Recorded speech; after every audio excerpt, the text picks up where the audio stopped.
Professor Sawyer again here today, ready to give you a lesson on neuron, and the way it works, and its functions. So I'm going to start giving you a simple definition of a neuron. It is a specialized impulse-conducting cell that is a functional unit of the nervous system, consisting of the cell body and its processes, the axon, and the dendrites. This being the cell body, the axon, and the dendrites. I'm going to give you a little more information on those. A dendrite is where energy from another neuron that be next to it is accepted, and then that energy is transported through the axon into the cell body and transported back out eventually.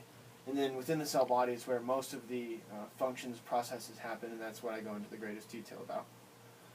So when a stimuli is accepted by a neuron, immediate changes occur. These negatively charged potassiums want to get pushed to the outside because this channel is opened. So as these potassiums leave from the inside to the outside, the sodiums naturally want to readjust because their space has been encroached, and that forces this sodium channel to open, and some of these sodiums enter the inside of the cell. Because of the distribution, these sodiums are going to want to keep entering, forcing these potassiums out.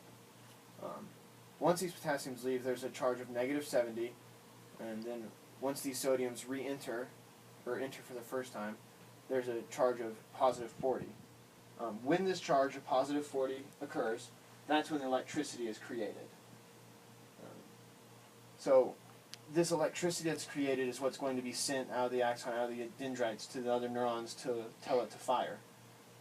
This potassium, since it was naturally occurring on the inside initially, after this electricity has been made, which is key, gets pulled through this pump, the potassium-sodium pump, and these are pulled simultaneously.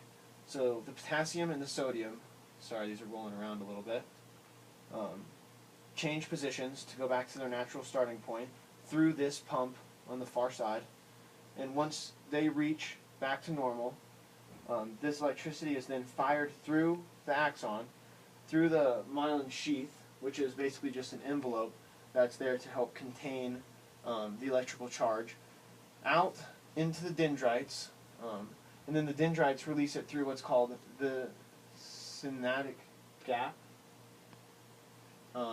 That synaptic gap is what allows it to be transported to another neuron, and then the process starts over again.